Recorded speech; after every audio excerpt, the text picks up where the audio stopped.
Good morning, Rajiv. How are you? Morning, Rahul. Very well. Nice to see you again. How are things with you in the sort of COVID situation? How is it? How is it looking? Well, I guess we are all trying to find some certainty in uncertain times. It's a new experience for everyone. It's a bittersweet experience, let's put it like that. Some of us who can afford it are not too unhappy to be home. But when you see what is happening around you, both with businesses and with the masses, it is certainly more bitter than sweet. So every day brings a new learning on how to cope with this, whether in terms of business, in terms of one's own emotions, in medical terms. It's quite surreal. I mean, I don't think anyone imagined that the world would be locked down in this way. I don't even think during the World War, the world was locked down. I think even then things were open. So it's a unique and devastating sort of phenomenon. But I will say this, that I have friends and family starting from Japan because of our association with Kawasaki, people I know in Singapore, people I know in so many places in Europe, and people in the US, of course, close friends and family in New York, in Michigan, in DC. And when you say the world has never been locked down like this, India has been locked down, what I have referred to as a draconian lockdown. This kind of lockdown I'm not hearing about from anywhere else. All my friends and family living across the world have always been free to step out, to take a walk, to go and buy something they require, to go and visit someone and say hello. So in terms of the social and emotional aspects of this lockdown, they seem to have been in a much better place. And it came suddenly also. So you came in suddenly. And the shocking thing to me, frankly, the point you made about the bittersweet. Look, well-off people can deal with this type of a situation. They live at home. They have a ecosystem which is comfortable. But what it's been for the poor people, for migrants, it's completely devastating. They've lost confidence actually. काफी लोगों ने मुझे बोला कि बिल्कुल भरोसा खो गए हैं, भरोसा ही नहीं बचा. And that I think is a very sad thing and a dangerous thing for the country. And I think right from the beginning, I mean, this is my view, whether it was in terms of how this problem was to be perceived. I don't understand why, despite being an Asian country, we sought not to look at what was happening east, but we looked at, at Italy and France and Spain and the UK and subsequently the US, which are really not the right benchmarks in any sense, whether it's by inherent immunity, temperature, demography, predisposition to thrombosis, etc., everything that the scientists and doctors have spoken of. We should never have been looking there, even in terms of how to approach this from a medical point of view, starting with the bogey of medical infrastructure. We are all aware that there can be no medical infrastructure that can be adequate to combat something like this. But nobody was willing to explain the maths to us that we are so many people and if so many are vulnerable, 5% or whatever it is, this is what that number looks like and this is how we are preparing ourselves, or perhaps we cannot prepare ourselves. Maybe that's not a politically appropriate thing to say. But as Narayan Murthy always says, when in doubt, disclose. I think we have fallen very short of disclosing facts, logic, and the truth. And this has then got amplified and instilled such an enormous fear in people that people seem to think that the contagion is equal to a contagious cancer or something. And now to change the mind of people and bring them back on board and make them comfortable with the thought of quote unquote living with the virus, which seems to be the new narrative coming from government now, it's going to take a long time. What do you feel? I mean, this is how I have seen it. I was speaking to some experts and some specialists, and right in the early days of the lockdown, one of them told me, and which struck in my mind, which he said that look, realize that the moment you apply a full lockdown, you're changing the nature of the disease. You're Right. moving from a non-fatal disease to a fatal disease in the minds of people. And once Right. you've done that, then to reverse that, that is going to take significant amount of time, and it's going to take a lot of effort. And Right. and he also said that, look, don't view the lockdown as a on-off switch. It's not going to be an on-off switch, because once you have moved into a lockdown, switching it off again, it's not going to be easy. It's going to be extremely Right. complicated. I liked your point about we looked west and not east. Why do you think we looked west? I guess, as some people say, it's the first time that something like this, as opposed to TB or pneumonia or diarrhea, something as simple as diarrhea that apparently kills 100,000 largely children in India. Here is something that struck in the heart of the developed world. And when the rich and famous get affected, it always makes a bigger headline. As someone said in the very early days of this problem, that 8,000 kids die of starvation in Africa every day. Who cares, beyond the point? In civil society, we are not even aware of this fact. So I think primarily the sensation was because affluent people in developed countries were vulnerable. And perhaps some people inferred कि अगर इनको ऐसा हो सकता है तो फिर हम तो कहाँ के नहीं रहे, this kind of feeling. And that is why, I have often said to people that, to my mind as a layman, I saw from the beginning that there were four choices before us.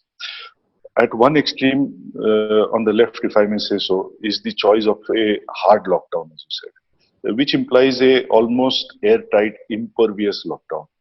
And to the best of my knowledge, this has not happened anywhere in the world.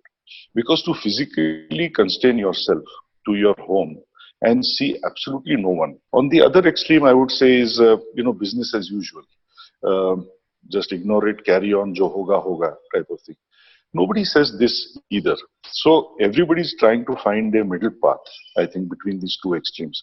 I think, unfortunately, India not only looked west, it went to the Wild West, I think, in the sense we stayed more towards the impervious side. We tried to implement a hard lockdown, but which was still porous. So I think we have ended up with the worst of both worlds. On the one hand, a porous virus makes sure that the porous lockdown makes sure that the virus will still exist. And as you said, it is still waiting to hit you when you unlock. So you have not solved that problem. But you have definitely decimated the economy. You flattened the wrong curve. It's not the infection curve, it's the GDP curve. This is what we have ended with, the worst of both worlds. In my view, what should have been done is something more right of center, which is the kind of stuff that we are hearing out of Japan and Sweden.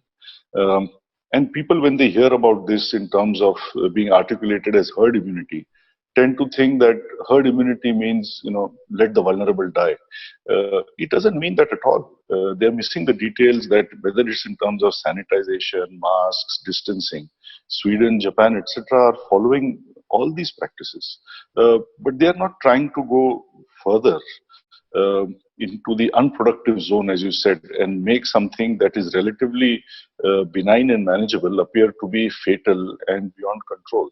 So I think, unfortunately, we have a quasi-hard lockdown, I would say, which has given us the worst of both worlds. And looking at our situation, it's completely different.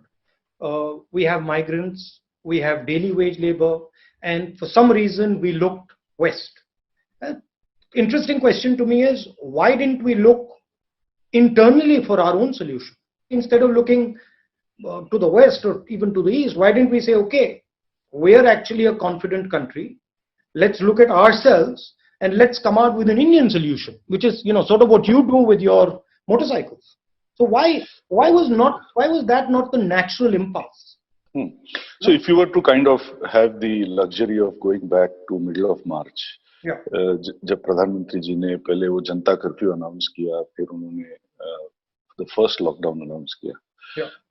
If you could go back then, to your mind, how would you have crafted a different roadmap for the last 3 months? Look, hindsight is 2020. Okay, so it's much easier for me to now tell you how I would have crafted it. But what our discussion internally in the Congress party was at the time that the response has to be decentralized.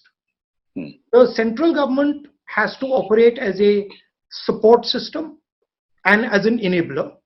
There are certain things that the central government needs to do, air traffic, railways, etc., and that it does.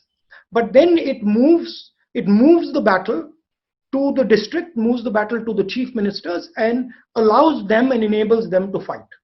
Now, if you look at what has happened after the lockdown, which, by the way, I've been calling a failed lockdown because it's the only lockdown in the world where the disease is actually increasing after we're opening up. Sure. What you're finding is you're going back to that anyway.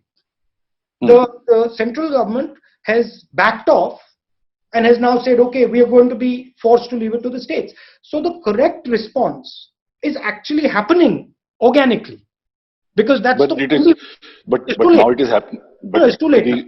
Yeah, to our perception as a common citizen, it is now happening as a passing of the buck, not as a passing of strategy.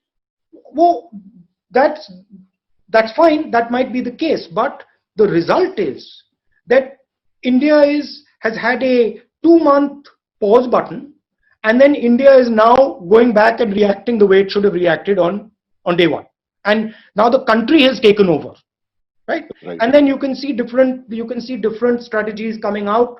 You can see a strategy in Punjab, you can see a strategy in Chhattisgarh, you can see a strategy in Maharashtra. Some will do better than the others, but you've got a more bespoke response where your costs will suddenly drop. The ability to deal with the situation will improve. That's one aspect of it. The second aspect of it is, and I think this is absolutely fundamental. I saw what the Germans have done and what some of the Americans have done, what the Koreans are doing, what the Japanese have done. Massive, massive injection of money to save the economy. And it doesn't matter. Look, I'm speaking to a big business guy. It doesn't matter. You don't view it like big business, small business, laborer, not laborer. You view it as our biggest resource is our economy. We have to, at all cost, protect our economy. Whoever has to be supported right now should be supported, period, the end. So that would be the second component of a strategy. Some people argue, support the small and medium businesses. Absolutely, 100%. But there's a link between small and medium businesses and Mr. Bajaj. Small and medium businesses cannot operate without the big businesses. So you have to see it as a holistic structure. See, the central thing, in my view, and this is something that in my little experience I've learned, is in India, if you want to do something, be compassionate.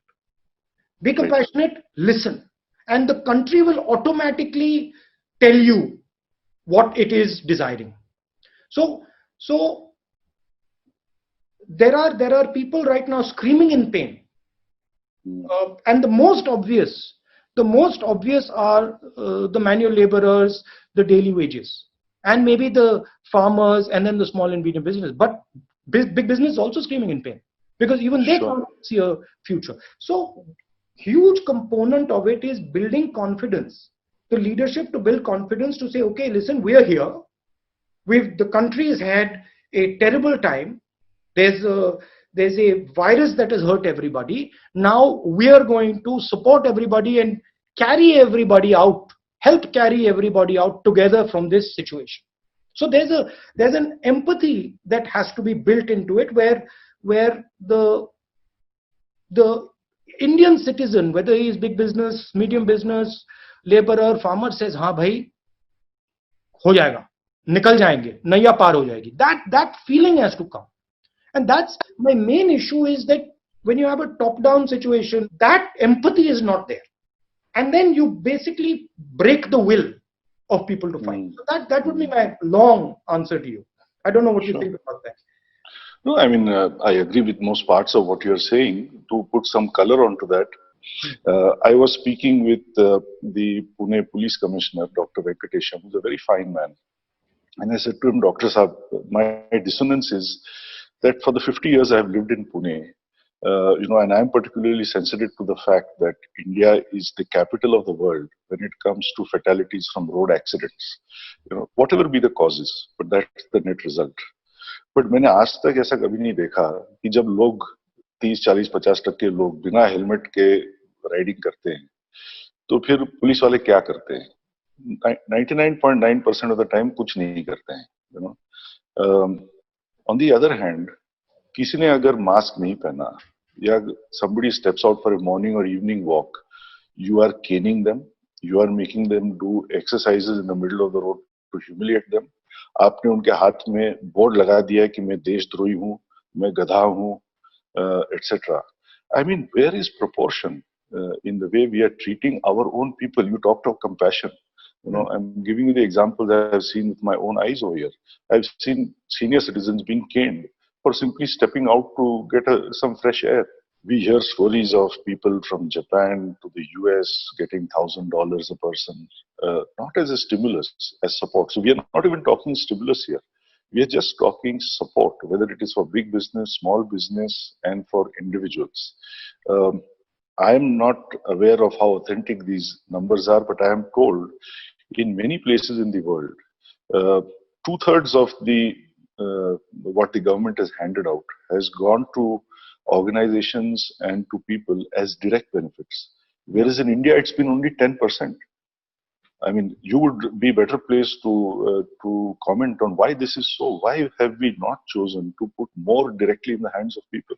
Well, it's frankly been shocking to me and shocking to us in the Congress party, including ex-Prime Minister, Finance Minister, ex-Finance Minister, and others.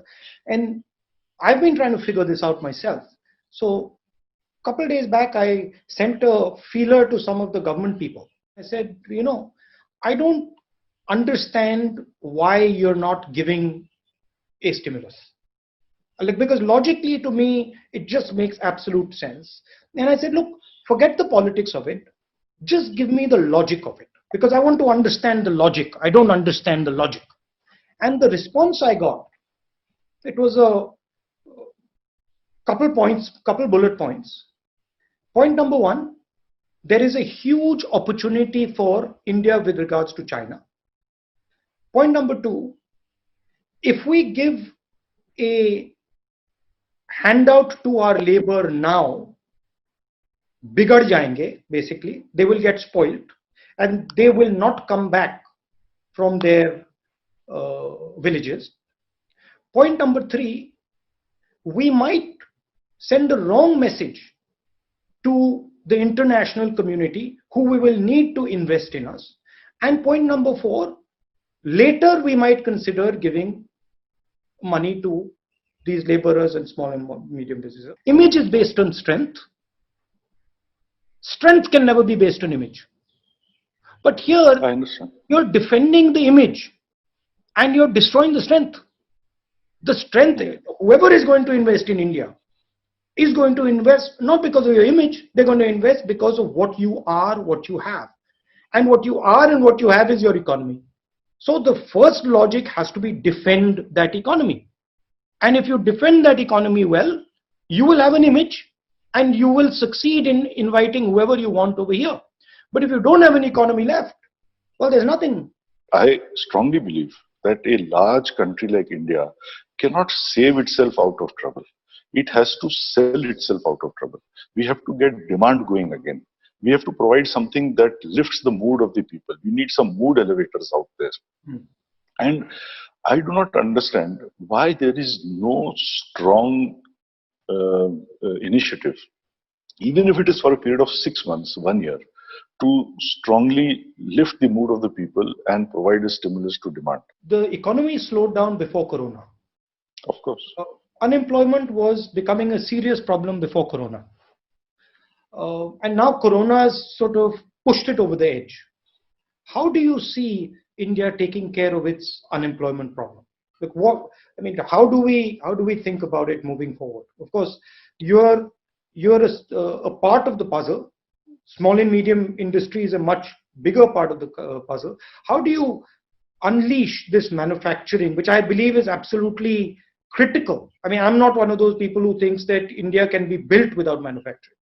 Right. So how do we start competing on the global stage? The other day, I was interviewing a potential senior candidate out of Brazil, because Bajaj is now looking at going to Brazil. And I asked him a question. I said, Honda is so dominant in Brazil. The other Japanese have not been able to dislodge Honda. Why do you think Bajaj has a chance? And he said something very simple, but often the truth resides in simple things. He says, in Bajaj, I see a combination of European design, Japanese quality, and Indian prices. And I think this is a magic formula for so many Indian companies. It doesn't matter whether you're making a mixer grinder or a motorcycle or whatever it is. I think the world can be your oyster if you look at it from this lens. So I think demand generation starts with wanting to play at a global platform. Next, this automatically means that then you have to narrow down the things that you're doing. I mean, if you want to be Mahendra Singh Dhoni, you cannot play 6 sports at the same time. Everybody knows that. A great chef, a great sports person, a great doctor, a great musician, they all specialize. Companies must specialize. I think the simple meaning of strategy is specialization. But in what you said, I found one thing very interesting, which was you said Japanese technology, European styling, and Indian prices. Right? I got that right? Absolutely. What you're basically saying is India is a bridge. India is a connecting bridge between different cultures, between different systems. And I think that's something that India's historically been very good at.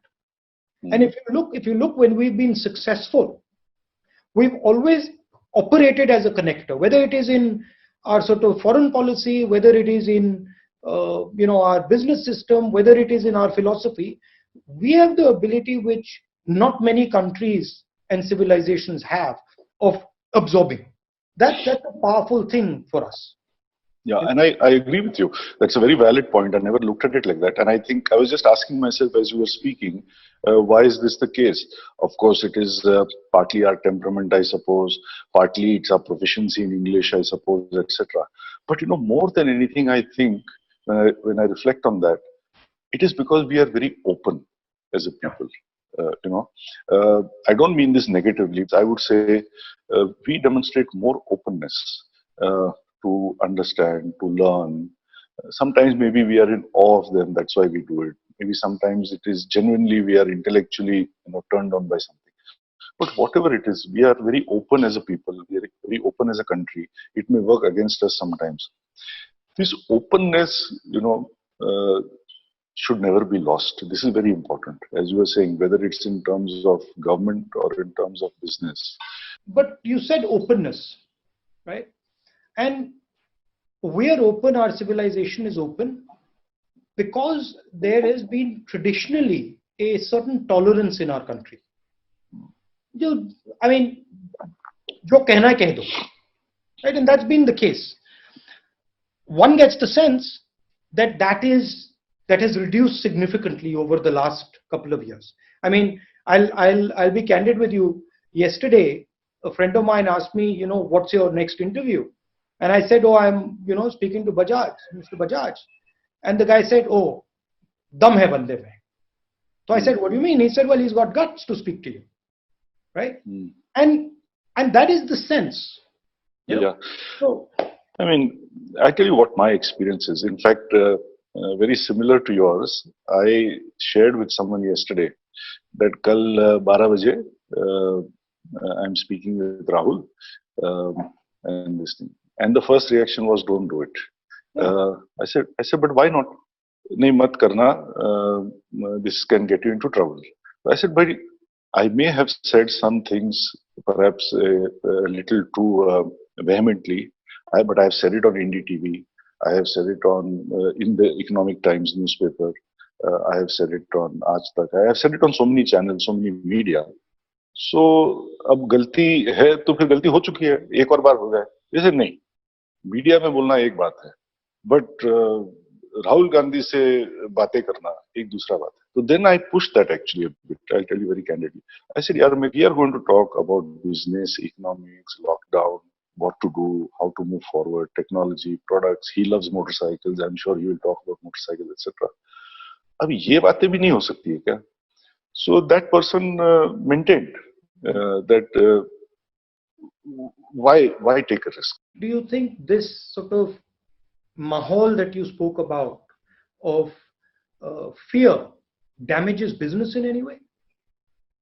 नहीं, देखिए, nobody will invest unless he does so with enthusiasm and confidence. तो इसमें तो कोई doubt है नहीं. अब सवाल ये उठता है हिंदुस्तान में कि if 100 people are afraid to speak up, the first point is perhaps 90 of them anyway have something to hide. See, we must also accept that in the last few years, towards, I would say, UPA 2 and NDA 1, a lot of skeletons have come out of the cupboard also. So businessmen are also not doodh ka dhula hua, you know. So and so many examples we have seen of that. So maybe, I mean, my view is a lot of people don't speak, unlike, if I may say so, somebody like my father, simply because perhaps they can't afford to speak, you know. So it may be fear, but the question is fear of what? Maybe they have a fear of hiding something. Second, I would say there are people, and I think I think highly of such people who do not want to speak, you know, who simply do not want to, because they cannot deal with the backlash that comes their way. You know, and I think a little bit I fall into that category. I mean, there's a reason I'm not on any social media.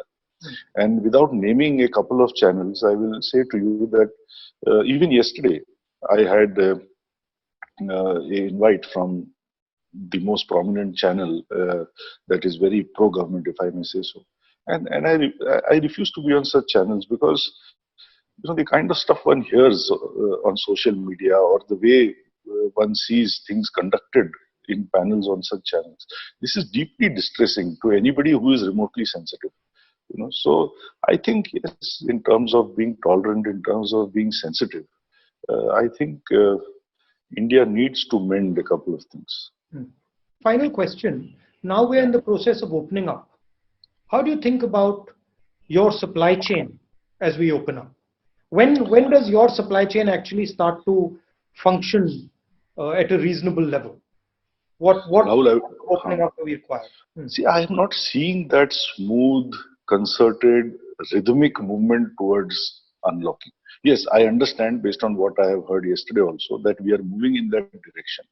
But I think a kind of aligned approach that is required.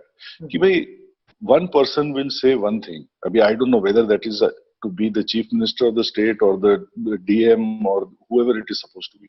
And everybody in an aligned way must go forward. This is not happening.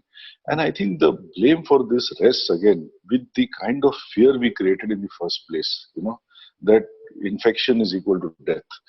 And today, as infections rise, people are still carrying this thing. So I'm sorry, I'm not answering your question directly, but I am really distressed because it is a Herculean task to open up. I think the first problem is to get this fear out of the minds of the people. There has to be a very clear, aligned narrative, I would say, from the Prime Minister, because, you know, right or wrong, when he says something, people seem to follow.